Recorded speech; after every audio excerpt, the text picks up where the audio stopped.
സൗദിയിലെ second largest see bridge കാണാൻ പോയാലോ? നമ്മൾ എവിടെയെങ്കിലും പോകാൻ നേരത്ത് 100,000 അഭിപ്രായങ്ങൾ വരും. അവർക്ക് അവരുടേതായ സ്ഥലത്ത് പോകണം, നമ്മൾ പറയുന്ന സ്ഥലത്ത് പോവേണ്ട, അങ്ങനെയൊക്കെ പറയണ്ട. ഭയങ്കര കരച്ചിലുകളും പിണക്കങ്ങളൊക്കെ ആയിരിക്കും.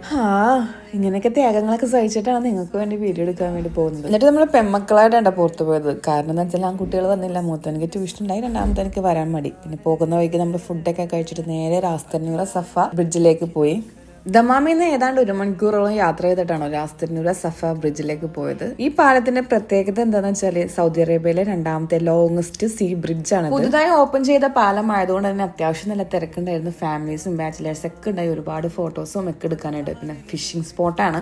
ഇവിടുത്തെ പ്രധാന പ്രശ്നം എന്താ വെച്ചാൽ നമുക്ക് വണ്ടി ഇവിടെ പാർക്ക് ചെയ്ത് നിൽക്കാൻ വേണ്ടി പറ്റില്ല. പോലീസുകാർ അപ്പോൾ വന്നിട്ട് ഓടിക്കുന്നുണ്ടായിരുന്നു. നമ്മൾ തന്നെ ചെറിയ ചെറിയ ഷോർട്സ് എടുത്തത് 3 പ്രാവശ്യം റൗണ്ട് ചുറ്റിയിട്ടാണ് ചെറിയ ചെറിയ ഷോർട്സ് വേണ്ടി എടുത്തത്. ഞാൻ സൗദിയിൽ വന്നിട്ട് ആദ്യം ബഹ്റൈൻ പാലം കാണുമ്പോൾ ഇപ്പോൾ ഇതേ സിറ്റുവേഷൻ തന്നെ ആയിരുന്നിട്ട് നമുക്ക് ഭയങ്കര ആങ്സൈറ്റി ആയിരിക്കുമല്ലോ, എന്താണെന്നുള്ളത്. അപ്പോൾ പാലത്തിൽ ഇറങ്ങിയിട്ട് ഫോട്ടോസും വീഡിയോസും എടുക്കാമെന്നൊക്കെ ഇറങ്ങുമ്പോഴത്തേക്കും പോലീസുകാർ ഒന്ന് ഓടിച്ചിടുമായിരുന്നു. അതേപോലെ സെയിം സിറ്റുവേഷൻ ആയിരുന്നു. നമ്മളന്ന് മക്കളൊന്നും ഇറക്കിയില്ല. അവിടെ നിന്ന് നേരെ മക്കളെയും കൊണ്ട് അവർക്ക് ഇഷ്ടപ്പെട്ട ഒരു സ്ഥലത്തേക്ക് പോയിട്ടുണ്ടായിരുന്നു. ഈ പാലം കാണാൻ പോകാൻ ആഗ്രഹമുള്ളവരാണെങ്കിൽ ഗൂഗിളിൽ സെർച്ച് ചെയ്താൽ മതി. സഫ രാസ്തന്നൂര ബ്രിഡ്ജ് എന്നും പറഞ്ഞടിച്ചാൽ മതി, ലൊക്കേഷൻ കിട്ടും. അപ്പോൾ നെക്സ്റ്റ് വീഡിയോ ആയിട്ട് കാണുമ്പോഴേക്കും ബൈ.